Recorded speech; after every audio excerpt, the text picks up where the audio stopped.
नमस्कार, मैं हूं दिव्या कोचर और आप देख रहे हैं TV9 भारतवर्ष।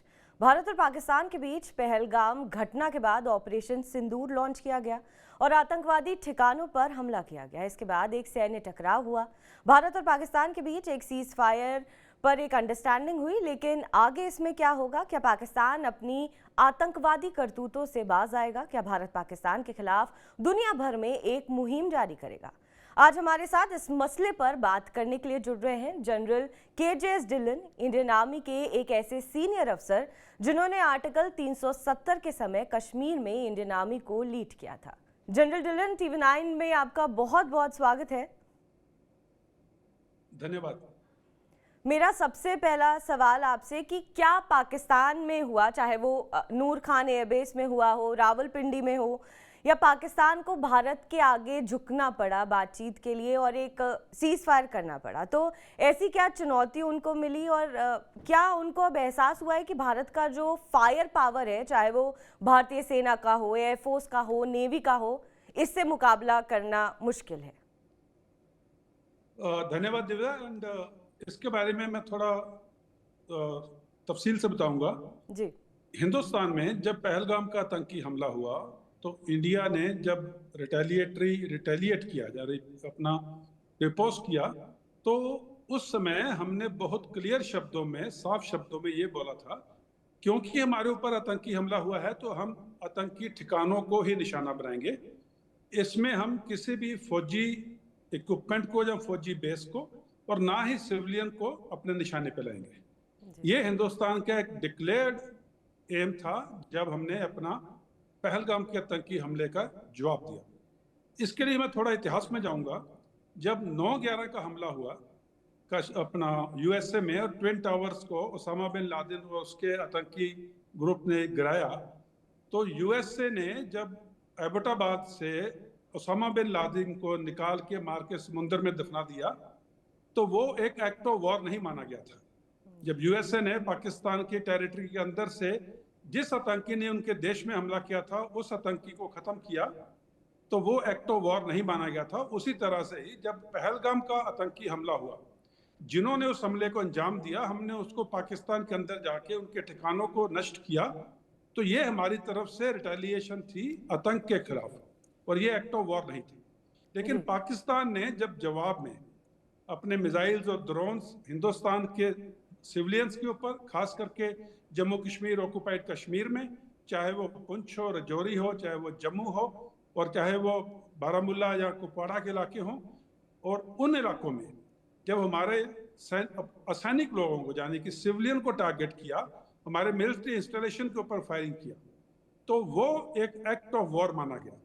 इसका मतलब पाकिस्तान ने लड़ाई की शुरुआत की, और उसके बाद में जब रिटेलिएशन में हिंदुस्तान ने अपने बचाव में अपना जो पूरा एंटी डिफेंस मेजर्स थे वो लिए, और पाकिस्तान के किसी भी हमले को कामयाब नहीं होने दिया, छोड़ के जो जम्मू कश्मीर ऑक्युपाइड POJK से जब हमले हुए हमारे कश्मीर में और जम्मू में, उनमें जो सिविलियन की कैजुअलिटी हुई, उसके अलावा नीचे के इलाके में कोई भी कैजुअलिटी नहीं होने दी। तो पाकिस्तान इससे हताश हुआ। जी। जब पाकिस्तान हताश हुआ तो जब इंडियन आर्मी उन्होंने अपनी और सैन्य शक्ति बढ़ाई, तो जब हिंदुस्तान ने 10 तारीख को जब उनके एयर बेसिस के ऊपर अटैक किया, तो जो पाकिस्तान की मिलिट्री वॉर फाइटिंग कैपेबिलिटी थी, जब वो ध्वस्त हुई, चाहे वो लाहौर का एयर डिफेंस था, चाहे वो सरगोदा, रफीकी, और जिनका नाम आपने लिया एयर बेसिस का, चकलाला एंड ऑल, चाहे उनके ऊपर वहाँ पे सैन्य सशस्त्र या इक्विपमेंट का नुकसान हुआ, तो तब पाकिस्तान को पता लगा कि उनकी इकोनॉमी वॉर को सपोर्ट नहीं करती। उनकी इकोनॉमी का इतना बुरा हाल है कि हिंदुस्तान जैसे माइटी मिलिट्री वाले और माइटी इकोनॉमी वाले देश के सामने वो टिक नहीं पाएंगे। तब उन्होंने जाकर के अपने तरफ से सीज फायर के लिए बात की। जी जनरल ढिल्लो, इसी पर ही एक सवाल है कि जो लोगों के मन में भी है कि जो 9 ठिकानों पर हमला हुआ है, ये कितना महत्वपूर्ण है? लोग कहते हैं कि जो बावलपुर है वो जैसे मोहम्मद का गढ़ था, मुरीद के लश्कर तैयबा का गढ़ था, मुजफ्फराबाद बहुत ज़रूरी लॉन्च पैड था आतंकवाद के खिलाफ, तो इन सब पर हमला करना, बहुत सारे आतंकवादियों को मार गिराना, कितनी बड़ी सफलता है भारत के लिए? इसमें 3-4 बातें हैं। सबसे पहले 1971 के बाद में पाकिस्तानी पंजाब के ऊपर हिंदुस्तान की मिलिट्री का किसी किस्म का भी एक्शन नहीं हुआ है। जबकि पाकिस्तान, चाहे वो पंजाब हो चाहे वो जम्मू कश्मीर हो, पिछले 40 साल से ज़्यादा से हमारे देश के अंदर पाकिस्तानी पंजाब की धरती से, चाहे वो मुरीदकी है, चाहे वो बहावलपुर है, चाहे वो रायगढ़ है, चाहे वो बाकी के और इलाके हैं, पाकिस्तानी पंजाब की धरती से हमारे खिलाफ आतंकवाद की कार्रवाइयाँ करता रहा है। तो ये करीब करीब 54 साल में पहली बार हिंदुस्तान ने वहां पर जाके हमला किया जहां पे, जिसको हम कहते हैं कि आतंकवाद की जड़ थी या आतंकवाद की नींव थी। ये है पहली बात। दूसरी बात यह है कि जो हमने हमला किया उसमें किसी किस्म का कोलेटरल डैमेज नहीं हुआ, ना कोई सिविलियन कैजुअलिटी, ना कोई मिलिट्री बेस के ऊपर या मिलिट्री इक्विपमेंट के ऊपर कुछ भी अटैक किया गया। इसका मतलब यह था कि हमारी जो इंटेलिजेंस थी वो एकदम करेक्ट थी और एक्यूरेट थी। जहां जहां पर हमला किया, जैसे आपको मालूम है बहावलपुर में जो जैश ए मोहम्मद का हेडक्वार्टर था, उसमें जैश ए मोहम्मद के सरगना हैं मसूद अजहर, उनके परिवार के भी 10 से 14 मेंबर और नजदीकी लोग मारे गए। इसका मतलब जो निशाना था हमारी मिसाइल का बिल्कुल एक्यूरेट था कि जहां पे मसूद अजहर रहता था वहां पे अटैक किया गया। इसी तरह से मुरीदके में, इसी तरह से कोटली, मुजफ्फराबाद, चक्कामरू या बाकी के जितने भी आतंकी ठिकाने थे। ये हुई दूसरी बात। और तीसरी बात ये थी कि हमने जो डिक्लेयर किया था कि हम सिर्फ अटैक कर रहे हैं टेररिस्ट के ठिकानों को, उसमें कोई सिविलियन नहीं इन्वॉल्व होगा, कोई मिलिट्री नहीं इन्वॉल्व होगी, और हमारे जो अटैक थे बिल्कुल एक्यूरेट टू द पॉइंट थे, कोई कोलेटरल डैमेज नहीं हुआ।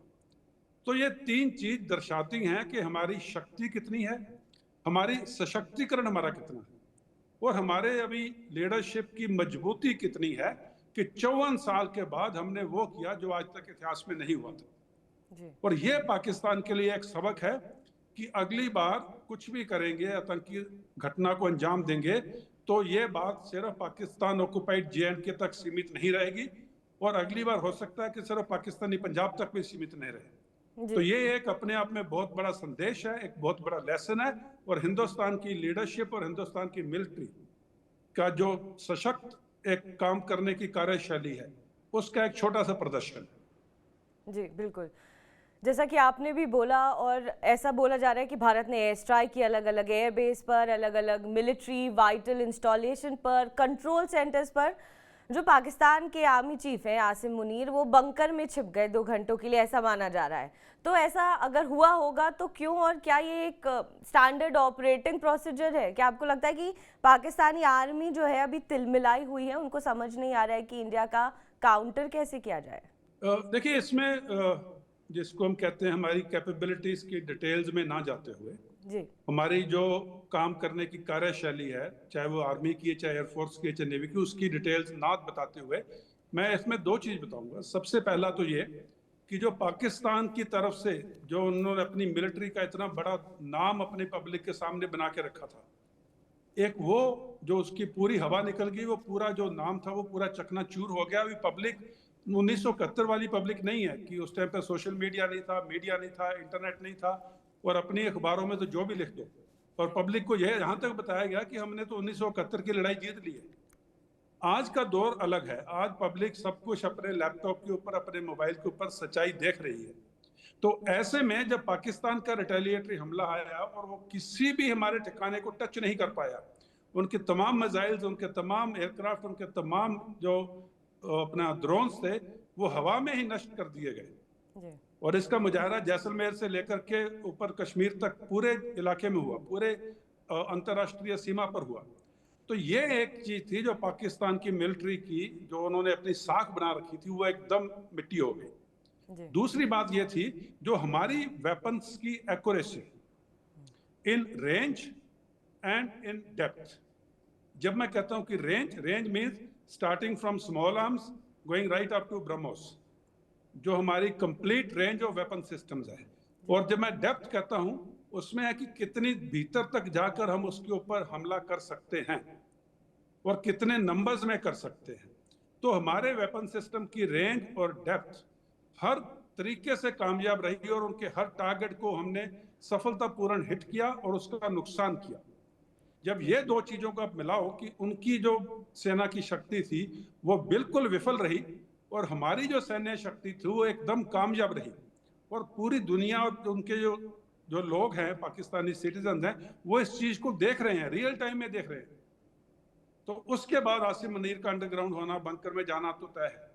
और वैसे भी आज जब 22 अप्रैल से पहले कितने लोगों को पाकिस्तान के डिफेंस मिनिस्टर का नाम मालूम था? बिल्कुल सही बात है। और उसके 22 अप्रैल के बाद में आसिम मुनीर एकदम से अंडरग्राउंड हो गया और उनका एक डिफेंस मिनिस्टर सामने आता है जो सारे बयान देते हैं। इसका मतलब यह था कि वो शो करना चाहते थे कि मिलिट्री नहीं इंचार्ज, हमारे यहाँ पे सिविलियन गवर्नमेंट इंचार्ज है। लेकिन सच्चाई सबको मालूम है। अभी जैसे ही ये खत्म होगा, अब देखेंगे आसिम मुनीर फिर सामने आ जाएगा, डिफेंस मिनिस्टर साहब का फिर पता नहीं लगेगा कहाँ जाएंगे वो।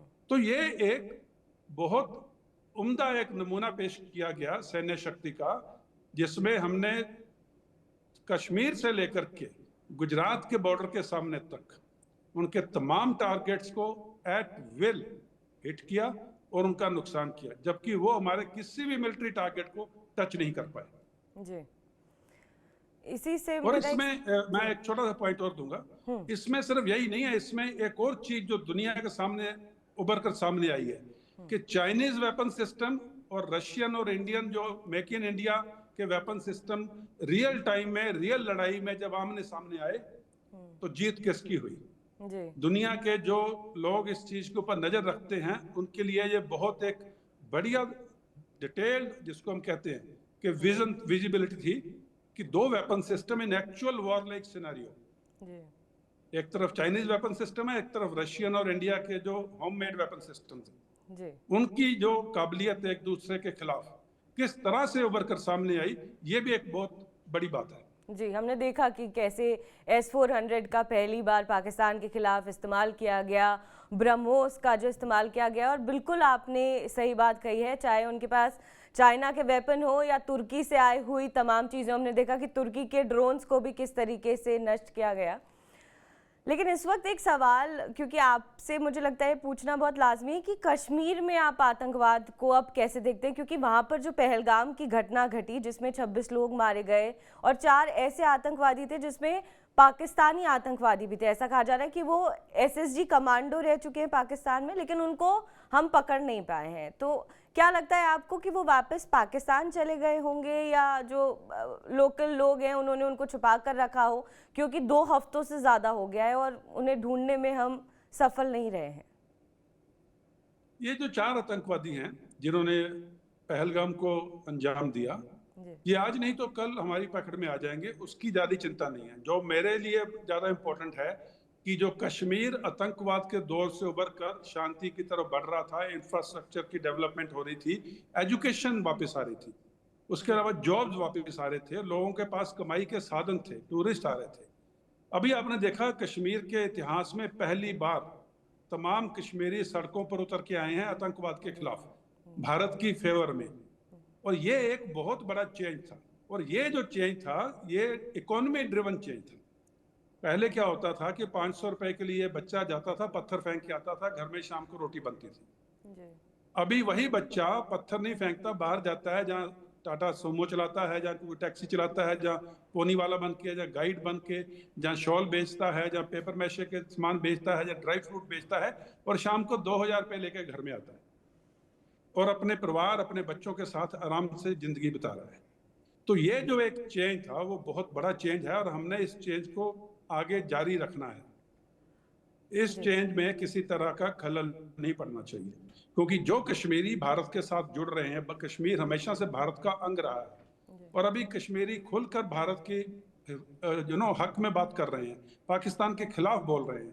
ये एक बहुत बड़ा चेंज, बहुत बड़ी कुर्बानियों के बाद आया था। उसमें सिक्योरिटी फोर्सेस की कुर्बानियां हैं, सिविल की कुर्बानियां हैं, लोकल कश्मीरियों की कुर्बानियां, जम्मू कश्मीर पुलिस की कुर्बानियां हैं। तो ये सारी कुर्बानियों को हमने जाया नहीं जाने देना, हमने इनको किसी तरह से वापस उस दौर में, काले दौर में नहीं जाने देना। जी बिल्कुल। तो ये एक चीज जो है ये बहुत जरूरी है, क्योंकि ये आतंकवाद 4 इधर आए 4 उधर गए, ये होता रहेगा। कंसोलिडेशन फेज चल रहा है, उसमें मुझे ज्यादा चिंता नहीं है। और जो दूसरी बात है, आज की तारीख में करीब करीब 70% कश्मीरी 35 साल की उम्र से कम है।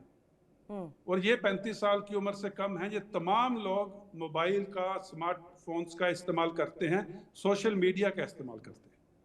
और जो भी 35 साल से कम उम्र का कश्मीरी है वो गन कल्चर के नीचे पैदा हुआ है, गन कल्चर के नीचे बड़ा हुआ है। तो उसके ऊपर एक घाव है, उसके साइड के ऊपर एक स्कार है, हमने उसको अच्छे से समझना है। और दूसरी बात, क्योंकि सोशल मीडिया यूजर है ये हमारे 70% पॉपुलेशन, उसके ऊपर वाले भी हो सकते हैं पर मेन 70%, इनके साथ social engagement, positive social engagement बहुत जरूरी है जी। by all Indians, by the Indian state, by the Indian government, by the J&K government and the J&K people. So these two things are very important. ताकि कश्मीर में जो आज तक हमने हासिल कर लिया है उसको वापस हाथ से फिसलने नहीं दें। ये स्ट्रेटेजिक लेवल की बातें हैं। देश अगर एक रहना है तो ये बहुत जरूरी बात है। जी, बिल्कुल सही कहा आपने। पीएम मोदी ने कहा है कि गोली का जवाब गोले से दिया जाएगा, तो पॉलिसी तो साफ है कि भारत सरकार की तरफ से स्ट्रॉन्ग रिटेलिएशन रहेगा पाकिस्तान के आतंकवाद के खिलाफ। लेकिन अभी भी सीज फायर हुआ, 2003 में हमने देखा कि सीज फायर की अंडरस्टैंडिंग हुई, उसके बाद 2021 में हुई जब बाजवा पाकिस्तान आर्मी चीफ थे। लेकिन आसिम मुनीर के आने के बाद बहुत प्रोवोकेशन इंडिया के खिलाफ आती रही और सीज फायर वायलेशंस तो रोज ऐसा लग रहा है हो रहे हैं। तो क्या आपको लग रहा है कि सीज फायर अग्रीमेंट का कोई मायना नहीं उनके लिए रखता है और बॉर्डर पर बार बार गोलियां चलाना, चाहे वो इंटरनेशनल बॉर्डर हो, एलओसी हो, इस पर आप क्या कहेंगे? देखिए, अभी सीज फायर एग्रीमेंट हुआ है जी ऑपरेशन सिंदूर अभी भी चल रहा है जी। इसके बारे में मैं आपके दर्शकों को बहुत क्लियरली बताना चाहता हूं कि ऑपरेशन सिंदूर खत्म नहीं हुआ है जी। एक एग्रीमेंट हुआ है कि ठीक है, अगर आप फायर नहीं करेंगे तो हम भी फायर नहीं करेंगे। लेकिन उस एग्रीमेंट होने के 2 घंटे के अंदर पाकिस्तान ने फायरिंग शुरू की, ड्रोन से फायरिंग शुरू की हमारे इलाके में। उन्होंने अपना सीज फायर एग्रीमेंट जो था उसका नहीं उसको माना। तो इसलिए ऑपरेशन सिंदूर खत्म नहीं हुआ। India has and India retains all the options. Hindustan के पास जितनी भी ऑप्शंस हैं उसका इस्तेमाल का हक हमारे पास है और रहेगा, क्योंकि ऑपरेशन सिंदूर अभी भी चल रहा है। और एक मैं बात आपके माध्यम से मैं बताना चाहता हूं, जितने भी बॉर्डर एरिया के वसनीक हैं, देखिए पाकिस्तान ने बहुत सारी मिसाइल्स, बहुत सारे ड्रोन्स हिंदुस्तान के टारगेट्स के ऊपर फायर किए, जिसको जैसे मैंने पहले बताया हवा में ही मार कराया गया जी। उनका मलबा बहुत जगह पर बॉर्डर एरिया के गांव के आसपास खेतों में अभी भी गिरा हुआ है जी। उस मलबे में कुछ एक्सप्लोजिव जो अभी तक फटे नहीं है वो हो सकते हैं। तो आपके जरिए मैं तमाम लोगों को ये बताना चाहता हूं कि अगर कोई भी किसी भी किस्म का मिलिट्री हार्डवेयर का मलबा आपको दिखाई दे तो प्लीज उसे ना तो टच कीजिए, ना उसे छेड़छाड़ कीजिए, ना उसको आग लगाने की कोशिश कीजिए, ना उसको दफनाने की कोशिश कीजिए। उसकी खबर नजदीक के पुलिस स्टेशन में दीजिए। पुलिस उसके बाद में बम स्क्वाड को या बम डिस्पोजल स्क्वाड को अपने आप लाके उसकी कार्रवाई करेगी। आपकी जान और माल को और आपके परिवार को या आपके संपत्ति को नुकसान हो सकता है अगर आप उस मलबे से छेड़छाड़ करेंगे। तो कृपया इस बात को सबको बताएं, व्हाट्सएप ग्रुप में भी बताएं। कोई भी मलबा अगर आपके गांव के आसपास खेतों में गिरा हुआ है जो मिलिट्री हार्डवेयर का है, या मिलिट्री इक्विपमेंट का, या मिसाइल का है, या ड्रोन का है, या कुछ भी है, उससे कृपया छेड़छाड़ मत कीजिए। ये बहुत ज़रूरी संदेश था जो आपने हमारे चैनल के माध्यम से दिया। बस मेरे 2-3 और आपसे सवाल हैं कि एक और बात सामने आई है डीजीएमओ की प्रेस कॉन्फ्रेंस में कि पाकिस्तान की आर्मी के जो जनरल हैं और सीनियर अधिकारी हैं वो फ्यूनरल में गए जो जनाजा हुआ आतंकवादियों का लश्कर तैयबा का मुरीदके में। तो पाकिस्तान के पंजाब में वहाँ पर पाकिस्तानी पुलिस के लोग भी थे, पाकिस्तानी आर्मी के लोग भी थे, लोकल एडमिनिस्ट्रेशन के लोग भी थे और पूरी तरह से पाकिस्तान के मैं कहूँ कि हर तबका वहाँ आया हुआ था। तो ये क्या दर्शाता है, किस तरीके की पाकिस्तान जो है अपनी इमेज बाहर दुनिया के सामने पोर्ट्रे करना चाह रहा है?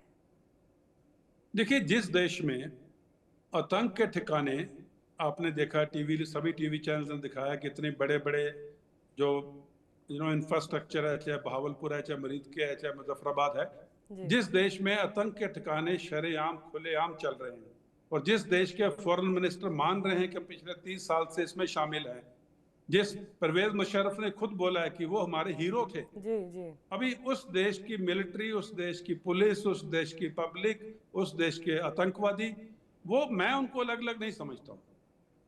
मैं समझता हूँ पाकिस्तान की मिलिट्री, पाकिस्तान की पुलिस, पाकिस्तान के आतंकवादी और कुछ लोग जो पब्लिक से उनको सपोर्ट करते हैं, वो सब एकजुट हैं। उनमें सिर्फ कपड़े पहनने का फर्क हो सकता है, कोई खाकी पहनता है, कोई दूसरा किसी दूसरी किस्म की खाकी पहनता है, तीसरा कोई और कपड़े पहनता है। उनके लिबास में अंतर हो सकता है, लेकिन उनके स्वभाव में, उनके दिल में और उनकी करनी कथनी में बिल्कुल अंतर नहीं है। They are all part of the deep state. जो पाकिस्तान की डीप स्टेट है, जिसका स्टेट क्राफ्ट या स्टेट पॉलिसी है कि टेरर स्पॉन्सरिंग, कि आतंकवाद को बढ़ावा देना और आतंकवाद को अपना स्टेट का या अपने राष्ट्र का एक टूल की तरह इस्तेमाल करना। तो मुझे इसमें कोई हैरानी वाली बात नहीं है। ये फोटोग्राफ्स हो सकता है वेस्ट में कुछ लोगों को हैरान करें, क्योंकि जिनकी ज़्यादा जानकारी नहीं है पाकिस्तान के अंदरूनी कार्यशैली के बारे में। लेकिन क्योंकि मैं पाकिस्तान को पिछले 40 साल से तो देख ही रहा हूँ, जब से फौज ज्वाइन की है, तो मुझे इसके ऊपर बिल्कुल भी हैरानी नहीं हुई। बल्कि मुझे इसके ऊपर इस बात की हैरानी हुई कि ये इतनी देर के बाद कैसे फोटो सामने आई। बहुत पहले की ये फोटोग्राफ सामने आनी चाहिए थी, क्योंकि ये हर रोज होता है। जब भी जनाजा उठता है वहां पे मिलिट्री पुलिस वाले जाते हैं, जब भी किसी बड़े आतंकवादी का जनाजा उठता है। तो इसमें कोई हैरान करने वाली बात नहीं है। और जैसे कि आपने देखा कि यूएन में भी बोल रहे हैं कि टीआरएफ का नाम नहीं आना चाहिए जी। अगर टीआरएफ का नाम नहीं आना चाहिए तो इसका मतलब है कि आपका टीआरएफ से लेना देना है। टीआरएफ एक आपका बच्चा है, बिल्कुल। तभी तो आप उसका नाम नहीं आने देना चाहते। अगर आपका वो है ही नहीं है, आपका आतंकवाद से कोई लेना देना ही नहीं है, टीआरएफ से कोई लेना देना ही नहीं है, फिर जाए भाड़ में, फिर उसका नाम चाहे 20 बार आए, चाहे 50 बार आए, आपको कोई चिंता हो रही है। लेकिन आप उसका नाम नहीं आने देना चाहते, क्योंकि वो आपकी क्रिएशन है, वो आपका एसेट है, वो आपका एक फ्रंट है लश्कर तोयबा का, उसके अकाउंट्स हैं, वो उसके ऊपर एफएटीएफ लगेगा। तो ये चीजें मुझे बिल्कुल हैरानी नहीं हुई, और मेरे को पक्का विश्वास है कि खास करके किसी भी इंडियन को इसके बीच में कोई हैरानी नहीं हुई। जनरल डिलन, बालाकोट में जब हमने बहुत बड़ा प्रहार किया तो बार बार सवाल उठे कि वीडियो एविडेंस कहाँ है, फोटोग्राफ कहाँ है, आप कैसे प्रूफ कर सकते हो कि आपने बालाकोट में जैश-ए-मोहम्मद के कैंप को उड़ाया है, कितने लोगों को मारा है। लेकिन इस बार 2025 में जो इंडियन एयरफोर्स ने स्ट्राइक किए हैं, इसके सैटेलाइट्स इमेजेस भी हैं, ग्राउंड एनालिसिस भी है और बहुत एविडेंस सामने आए हैं। और डीजीएमओ की जो प्रेस कॉन्फ्रेंस थी, वहाँ पर जो डायरेक्टर जनरल हैं एयर ऑपरेशंस के, उन्होंने सारे सैटेलाइट फोटोग्राफ्स रखे। लेकिन वहीं पाकिस्तान ने बोला और क्लेम किया है कि 26 ठिकानों पर हिंदुस्तान पर हमला किया है, लेकिन वो लोग उसका कोई सैटेलाइट इमेज जारी नहीं कर पाए हैं। क्या ये सरासर झूठ है या प्रोपेगेंडा है पाकिस्तान की तरफ से, और वहाँ के लोगों को बहकाने के लिए, ताकि उनका जो गुस्सा है पाकिस्तान के लोगों का वो शांत हो जाए? दिव्या, जब बालाकोट हुआ जी, एज अ मिलिट्री मैन, होता क्या है कि अगर आप एक प्रिसीजन स्ट्राइक करते हो और अगर आप उसका वीडियो पब्लिक करते हो, तो जो आपका प्रिसीजन स्ट्राइक में एम्यूनिशन यूज हुआ है, एक्सप्लोजिव यूज हुए हैं, जो आपकी इक्विपमेंट यूज हुई है, जो एयरक्राफ्ट यूज हुए हैं, जो आपने टेक्निक इस्तेमाल की थी उस अटैक को अंजाम देने में, और जो तमाम इंफॉर्मेशन जो है, आपका स्टाइल है, जो आपकी एसओपीज हैं, आप कैसे अंदर घुसे, कैसे बाहर आए, ये तमाम चीजें दुश्मन को पता लग सकती है। और जब ये जो मिलिट्री के सीक्रेट वे ऑफ ऑपरेटिंग है, जो हमारे वेपन्स की combination matching with the target है, अगर इसको हम खुलकर सबके सामने बताएंगे तो दुश्मन इसका फायदा उठा के उसके खिलाफ अपने आप को मजबूत कर सकता है। तो इसलिए मुझे बिल्कुल क्लैरिटी है कि ये चीजें पब्लिक डोमेन में नहीं आनी चाहिए।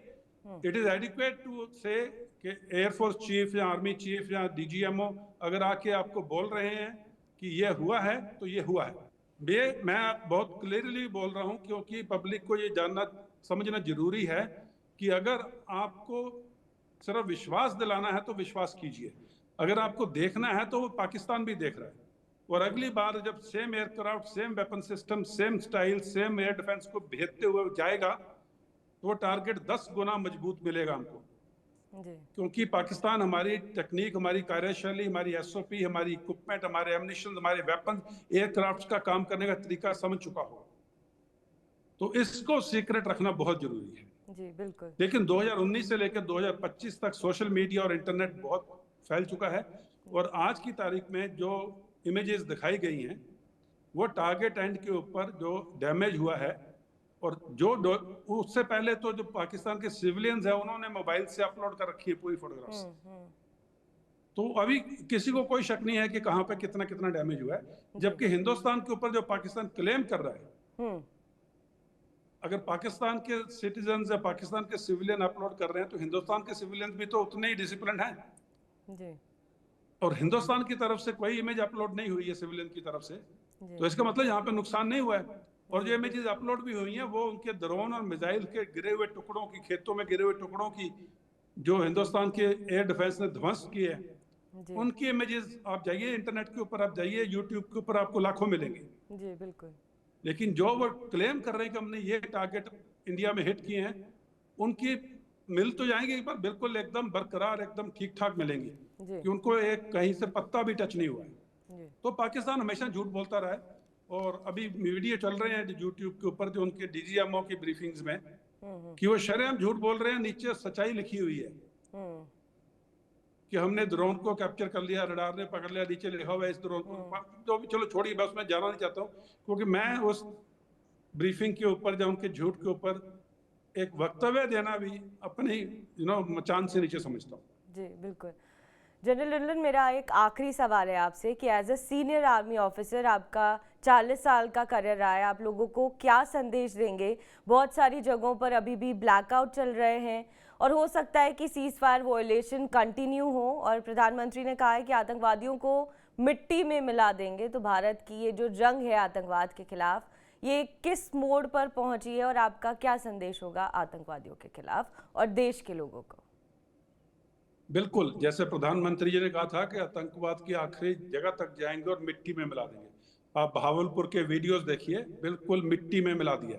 जो मिट्टी के नीचे बेसमेंट में थे उनको भी बेसमेंट से भी नीचे वाली मिट्टी में मिला दिया। तो वो तो एक बात हुई। दूसरी बात, मेरा आपके चैनल के थ्रू या उनके माध्यम से पूरे सिविलियन जो बॉर्डर एरियाज में हैं या बॉर्डर एरियाज के पीछे भी हैं, देखिए ये लड़ाई ऐसी नहीं है कि सारा जो जिसको हम कहते हैं ब्रंट सिर्फ जो बॉर्डर एरिया के ही वसनीक हैं उन्हीं के ऊपर आएगा। ये जो मिसाइल है नॉन कॉन्टैक्ट वॉरफेयर बोलते हैं इसको, ताकि दुश्मन के साथ एकदम से कॉन्टैक्ट में ना रहते हुए भी दुश्मन का नुकसान करना। और वेपन सिस्टम्स की रेंज इतनी ज्यादा है कि किसी भी डेप्थ तक जाके वो हिट कर सकते हैं, और इसमें आपका योगदान बहुत जरूरी है। अगर प्रशासन बोलता है कि ब्लैकआउट है तो ब्लैकआउट कीजिए, ताकि टारगेट आइडेंटिफिकेशन या टारगेट को एंगेज करने में दुश्मन को मुश्किल आए। अगर आप ब्लैकआउट नहीं करते हो और आपका इलाका दुश्मन का टारगेट है तो नुकसान आपका ही है। और ये जो ब्लैकआउट है ये किसी के जो मन में आए उसके हिसाब से नहीं होता है। मैं आपको इसका प्रोसीजर बताता हूँ कि ब्लैकआउट के आदेश कैसे आता है। जो हमारे रडार्स हैं, जो हमारे सिस्टम्स हैं, अर्ली वार्निंग सिस्टम्स हैं, इलेक्ट्रॉनिक वॉरफेयर सिस्टम्स हैं, जैसे ही पाकिस्तान के किसी भी एयर बेस से कोई भी किस्म का चाहे जहाज है, चाहे मिसाइल है, चाहे वो ड्रोन है, वो उठते हैं, और जब उनको वहीं से ही उसके ऊपर लॉक ऑन हो जाता है, यानी कि उसको वहीं से ही उसके बारे में खबर आनी शुरू हो जाती है। और फिर उनका जो प्रोजेक्टाइल का जो ट्रेजेक्ट्री है, यानी कि उनकी जो उड़ान है वो किस तरफ को जा रही है, किस एंगल पे जा रही है, उससे ये अंदाजा लग जाता है कि इसका टारगेट कौन सा इलाका है। तो उसके बेसिस के ऊपर ब्लैकआउट की वार्निंग प्रशासन के थ्रू आपको दी जाती है। तो इसमें समय बहुत कम होता है, और कुछ वार्निंग ऐसी होती है कि हमको इंटेलिजेंस से पहले पता लग जाता है कि आज क्या होने वाला है, तो उस इलाकों को पहले बता दिया जाता है कि आज रात को 8 बजे से ब्लैकआउट है जी। और कुछ होती हैं जो इमीडिएट सायरन बज के पास किया जाता है कि अभी ब्लैकआउट कीजिए, और उसमें जब सायरन वाली ब्लैकआउट हो उसमें समय बहुत कम होता है, क्योंकि दुश्मन का हथियार वहां से चल चुका है। तो उसमें किंतु परंतु सोचने की कोई बात नहीं है, जस्ट जाके मेन स्विच ऑफ कीजिए और ब्लैकआउट कीजिए। और ये आपके हित में है, ये आपके फायदे में है, आपके परिवार के फायदे में है, आपके घर सामान के फायदे में। तो प्लीज जो भी प्रशासन कहता है, जो भी सायरन बजते हैं, उसका पूरी ईमानदारी से इस पालन कीजिए। ये सबके हित में है, और इसके ऊपर किसी किस्म की बहस की जरूरत ही नहीं है, और उसका there is no space for it. तो please cooperate with the administration, it is for your own good. जी और एक चीज मैं और बताना चाहूंगा, जी आजकल सोशल मीडिया पे अफवाहें बहुत उड़ती हैं। जी हर कोई छोटा सा वीडियो डाल के, पता नहीं वो वीडियो डॉक्टर है, उसको मॉर्फ किया गया है, वो वीडियो कौन सी लड़ाई का है, यूक्रेन का है, वो गाजा स्ट्रिप का है, हमास का है, ऐसे ही वीडियो डाल के उसको क्लेम किया जाता है कि ये फलाने इलाके का वीडियो है। हम्म। ऑनलाइन इंटरनेट के ऊपर ऐसे एप्स अवेलेबल हैं कि वीडियो की सच्चाई और डेटलाइन का पता लग सकता है, जी वो एक अलग बात है। लेकिन किसी भी सोशल मीडिया पोस्ट को विश्वास मत कीजिए, उसको आगे फॉरवर्ड मत कीजिए। सिर्फ जो आधिकारिक हैंडल्स यानी कि गवर्नमेंट के हैंडल हैं, जहाँ ऑफिशियल हैंडल हैं, जहाँ रिलायबल हैंडल हैं, सिर्फ उन हैंडल्स का विश्वास कीजिए, चाहे वो मीडिया है चाहे वो सोशल मीडिया है। प्लीज किसी भी जो बात बताई जा रही है उसको आंख बंद करके विश्वास मत कीजिए, आंख बंद करके आगे फॉरवर्ड मत कीजिए जी और पैनिक मत कीजिए। गवर्नमेंट की साइट पे जाइए, गवर्नमेंट के हैंडल पे जाइए, आपको सच्चाई मिलेगी। जी और आगे फॉरवर्ड करने से आप पैनिक फैलाने में एक हिस्सेदार बन रहे हैं। बी आर रिस्पॉन्सिबल सिटीजन, एक अच्छा नागरिक बनिए, अपनी जिम्मेवारी समझिए कि आप देश की जनता को पैनिक में नहीं लाएंगे, जो सही खबर है वही आप आगे पहुंचाएंगे। जी ये एक और छोटा सा मैसेज था, and I am very sure the citizens of India are responsible enough to understand this small little point. जी आपने बहुत बड़ा संदेश दिया है और ये बहुत ज़रूरी था इस वक्त। उम्मीद है कि आपसे आगे तमाम जो जानकारी होगी उस पर बातचीत करेंगे। एक बार फिर से आपका बहुत बहुत धन्यवाद। धन्यवाद एंड जय हिंद। जय हिंद।